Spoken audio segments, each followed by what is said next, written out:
Now we move to another very important aspect of civic leadership, and that is the school board, the Michigan City Area School Corporation.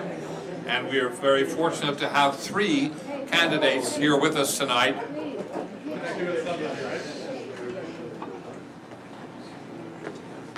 That you'll have an opportunity to get better acquainted with if you haven't had that opportunity before, and we're very fortunate that they're with us.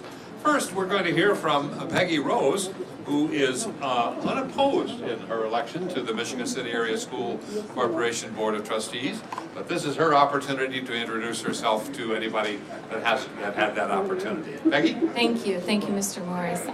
My name is Peggy Rose. I'm a resident of LaPorte County since 1985. I am a nurse practitioner. I began my career working the first 2 years as the nurse practitioner in the Open Door Health Clinic at the alternative high school here in Michigan City. And then I now, for the past 16 years, have worked part-time as a nurse practitioner with the LaPorte County Health Department with infectious diseases. And I am also an educator. I spent 13 years teaching at Purdue Northwest in Westville. And I just recently this year, in August, moved to St. Mary's College, teaching nursing in South Bend. And I believe that I can and I will bring my knowledge and my skills and my experiences to the board, to the Michigan City Area School Board, and bring health and education together. And I want to be a participant in the many successes and the growth of this school corporation.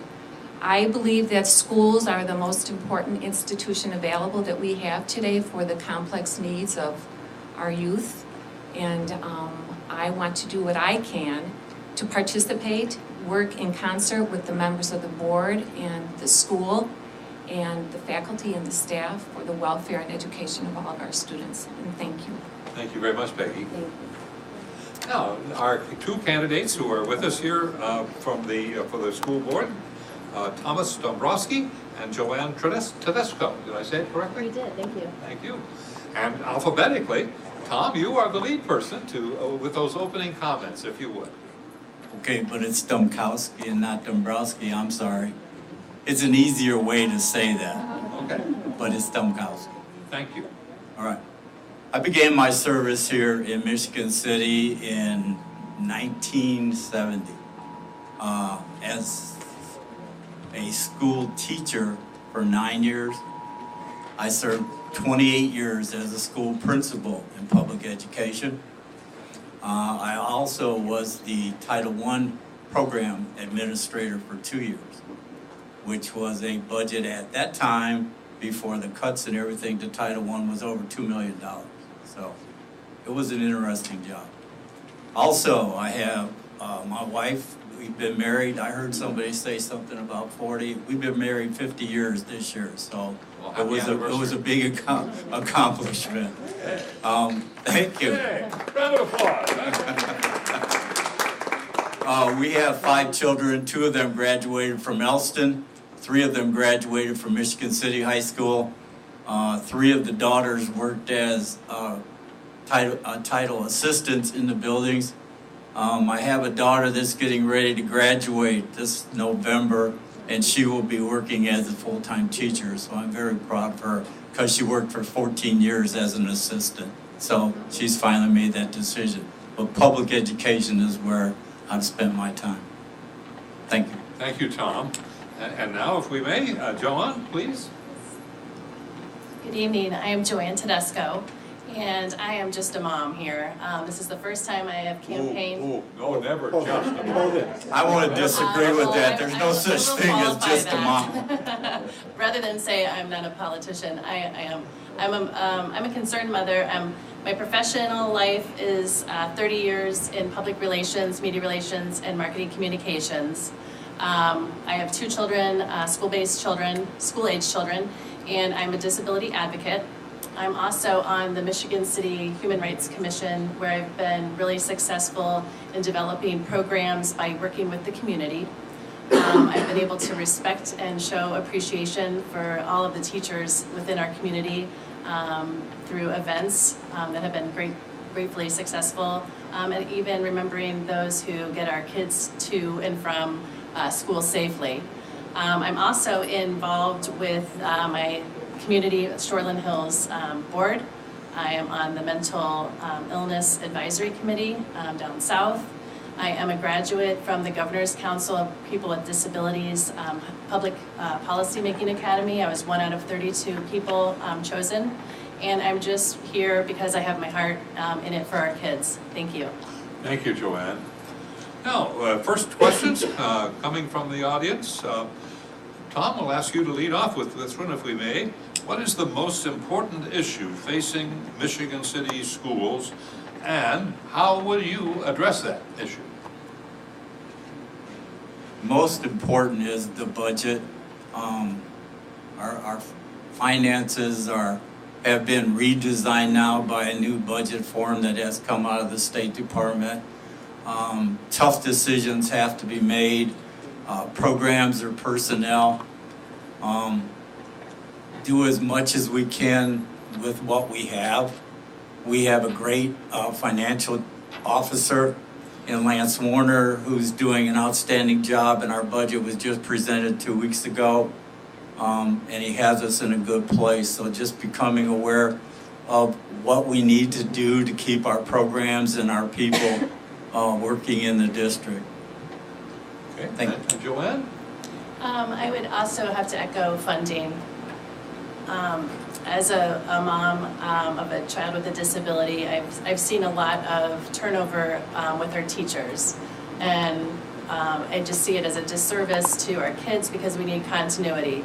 Support staff comes and goes, it's often a revolving door, and I feel that we need to find ways in which we can fund those who are putting their lives out there to enhance the better life of our children. So funding would be top priority. Okay. Thank you. The next question. If you are elected to the school board, what will you do to receive input from the voters in the school district, and how will you communicate with them? Joanne? That one's easy for me, being a public relations professional. It's all about communication. While technology is a great way to communicate with people, it's really important in being out in the community.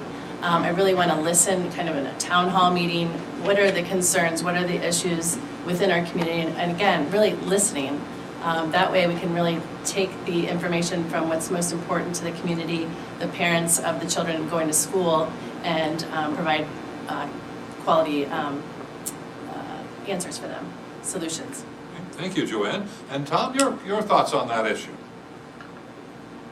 Since I've been a lifelong resident and worked in the public school systems, there's a lot of people I've been in contact with. I'm very proud that I've talked to parents, but then I've had their kids grow up in my classroom or seen them graduate from high school, and we're still connected. So it's that connection that helps me reach out to people, or they know they can come and they can talk to me. I've had phone calls at home. I've seen them after meetings, seen them at school events that I attend, and see them where they were parents in the building. Now they're out there and their kids are in the building. So it's just keeping that door open and being able to meet with people in as many venues as I can find. Thank you. Thank you, Tom. The next two questions are somewhat related, but we'll take them separately. And we'll begin, Tom, with you on this one. How would you make certain that all graduates of the Michigan City area schools are prepared for a changing future? School board has two, according to the Indiana School Boards Association, our job is to hire the superintendent and to set policy. So that question's kind of hard to answer other than supporting one of my favorite things is the Distinguished Graduates Banquet because of those young people and what they've accomplished while they've been at the high school. But another one is the A.K. Smith Center, and we are doing a fantastic job to get our people ready, to get our students ready for a job, which is a directive of the state at the time that they have to be job prepared. One of the best things that happened this year is they had a signing, a first annual signing of young people at the A.K. Smith Center. And there were carpenters there. Carpenter region had 4 kids down to there. Just all different people came to recognize these young people and to have them go straight into jobs or as an associate in a job. So it was fantastic. Hey, Joanne, your thoughts on that? My thoughts are, I believe that we need to prepare our graduates by providing job coaching and also looking to our community, which I have worked with very successfully, in ways that we might be able to create internship programs. This gives them the experience they are going to be needing after graduation. So I believe if we work with the community on partnering on unique opportunities and intern programs, getting them prepared, letting them know what college means and how to prepare for that. There's a lot of paperwork I'm going through with my oldest right now.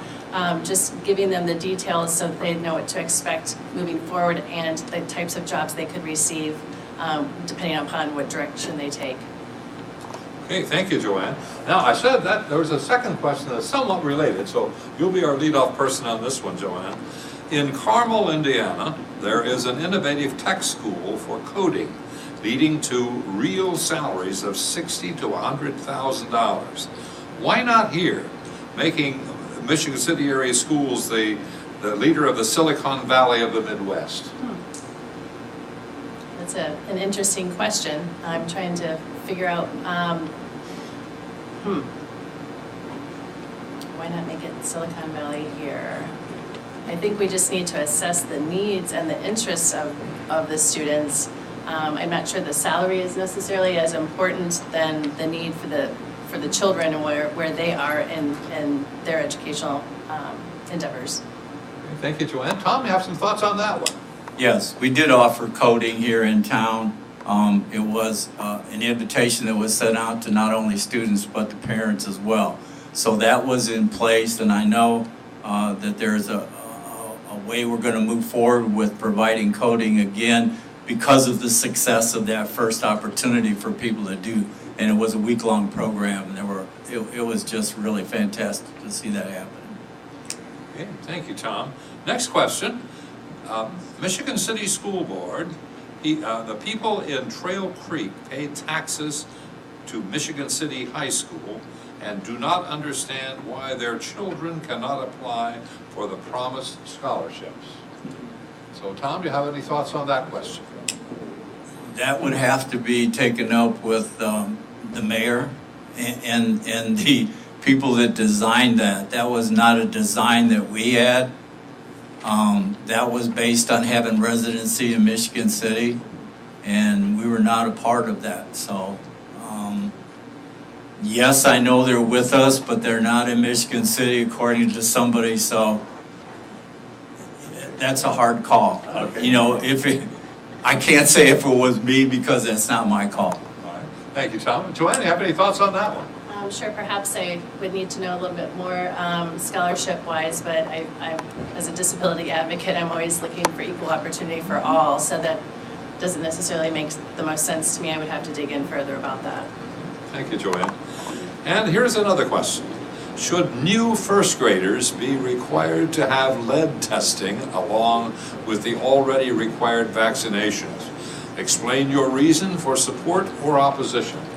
Joanne, would you lead us with that one, please? Sure, I'd be happy to. In my opinion, I believe that lead is an issue that our kids, that we should be concerned about. So in my opinion, I'm a big advocate for that because if we can test them at an early age, we can help prevent any brain damage as they get older. So in my opinion, that's a very important issue. And I would definitely vote yes. I believe that it's probably just as easy as putting an extra box on the vaccination documentation that wouldn't take long for anyone to do. So I'm a big advocate for testing children at that age and would be definitely for it. Thank you, Joanne. Tom? I would support that with a plan on what's happened so far in the city on that. we are having a meeting on October 9th, which is a work session, where we will sit together with different members of the community and we will put a plan together to implement that and have that be a part of our handbook when it's out. But it needs to be planned. We need to look at how many have been tested and where that goes. But yes, I support we test for that because it's important for our young people. Thank you. Okay. Next question. How will you support AK Smith to provide greater access to training, job placement services, speakers, and so forth? Tom? I would support AK Smith with anything it would take because it's such a great place. I've been there for programs. I've been there to look at what they do for our young people. And it's such, I think it's a cut above just about any place around. They do a great job with presenting. Kids can earn their certificates in EMS or fire. Like I said, IBEW signed up 4 young people to work as electricians this year. We have an outstanding program in this community in AK Smith. And I think the more support we get from it, from everybody, we have partnerships. We partnered this year, the newest partnership is with Solaire. And they are going to be working with the young people in AK Smith on putting air compressors together. And that job will be here in Michigan City at their plant. And that's a fantastic partnership that we've come up with. Thank you. Thanks, Tom. Joanne, your thoughts on that? Yes, I think, I know it's a wonderful opportunity for our children, but I'd have to tell you and go back on that, I'm just a mom. I have a 4th grader, so I'm not quite there as far as career planning, but it is essential, being a professional of myself. So I would have to, if you do choose me as a board member, I would definitely start by just digging in, working with the teachers, visiting and listening to all that's going on, because I can't say that I know the ins and outs of everything, but I do have the heart for it. Thank you, Joanne. And here's one more question. As a school board member, how do you feel that we can prepare students to be good citizens as well as future workers? And Joanne, could you lead us on that one, please? Sure, I have an idea. I've been researching some mentoring programs. I believe if we can all work together in the elementary school level, middle school, and high school, learning how to work with one another of all races, ages, and types of kids that go in and out of our doors. I believe we can have some mentoring programs that can last throughout their educational career and through high school. So I would look to that. Thank you, Joanne. And Tom, please. I agree with the mentoring programs, and that's also the people that are working in the Michigan area schools need to model for our young people on a consistent basis, and I think we do that. We also have a program called Hours for Hours, where volunteers will come in and meet with young people at lunchtime at their school, and that has been successful probably going on 20 years now. So that's one of the ways that we do that at the time. Thank you. Thank you, Tom. Now, with, again, the permission of our timekeeper, I'd like to give you a minute and 30 seconds for your concluding comments and incorporate into those comments, if you will, why you believe that you are the best candidate for the office that you're seeking. Tom? I could do ladies Oh, you looked first. at, you were looking at me, but did you say Tom or me? Okay. I have served, this would be the 3rd term on the board. I served on the board in 2002 to 2006 and was elected this time in 2014. I love the job. I still love being connected to the young people. I love being connected to the school system and have seen enormous growth with our superintendent, who I've known a lot of superintendents in my time, but I really believe Dr. Easton Watkins was really the person to get from Michigan City. I mean, we are in partnerships with an awful lot of people and businesses in town that we were never in before in my time in Michigan City in the classroom or as a principal. So I'd really like to continue in support of her and the programs and our people in the district, because I still do have contact with some of them, even though I'm a lot older than a lot of the teachers that we have now. But they're good people. They do great work with our young people in this community. I'd just like to be there to keep it going. Thank you. Thank you, Tom. Now, Joanne, please. Thank you. Joanne Tedesco, and again, I'm just a parent with a heart for all kids. I believe with my tenacity and determination, I can really help move the agendas forward. I basically I really want to ensure that all kids have a quality education. I have been able to work in the community. We have a wonderful community. People do want to work with us on partnering. I want to get with the families. I did create a Michigan City parent support group, so I know that the families are out there. We need to rally again together. It takes a village to ensure that our kids do get that quality education and enriching programming as well. Again, just a mom with a big heart. I would focus on ensuring all students receive a quality education, developing partnerships. I think working together. We need to work with families, the teachers, the administrators, and the community. In fact, I'm going to a grant writing workshop tomorrow. I think there's additional money opportunities out there, being creative. I know that I can bring my time and talents and my determination and my heart for the kids to the forefront. I do have a lot to learn. I'm not in the school system as my fellow candidate over there, but I do have the determination to ensure that we are looking at all possible creative opportunities, resources, and I just really want to go in and shake hands. I'm talking with teachers. I'll be down talking to transportation on Friday, and I think it's just important to work together to ensure that our kids are receiving the best education possible. Thank you, Tom, and thank you, Joanne. A round of applause for them. One of the problems with being the moderator is you're supposed to be seen and not heard from. But I want to make just one comment, which is absolutely nonpartisan, non-political, on this last point about preparing our students for the real world and to be good citizens as well as good workers. I had the opportunity to visit the STEM elementary school here in Michigan City a while back, and I'm a big guy and kind of formidable, and I was walking around the building after the presentation that was made, and students came up to me and said, "Mr. Morris, could I show you my project?" And they took me by the hand, if you will, into the classroom, showed me what they were doing, and this happened about 3 times. And it was such an unusual experience. I said to the teacher I was with, I'm really amazed that these students are so able to communicate and so interactive. She said, "Well, you know, we think technology is awfully important, but we think communications and good human relations are equally important. So we're really working hard on that." That's a remarkable part of a wonderful school system that's evolving here. I don't know how you feel about the forum tonight, but I come away from this forum thinking we are incredibly fortunate in LaPorte County to have the quality of candidates seeking office that we heard from tonight. I'm not talking about political affiliation at all, but we have wonderful people who are very well motivated to seek political office to provide public service for us. So I think we ought to give them all a great big round of applause.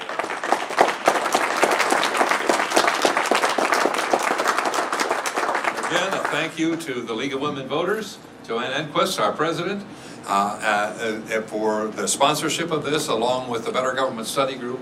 We hope you go away from the session tonight feeling pretty darn good about what you heard tonight and better informed about the candidates that are running for office. So thank you for being here tonight.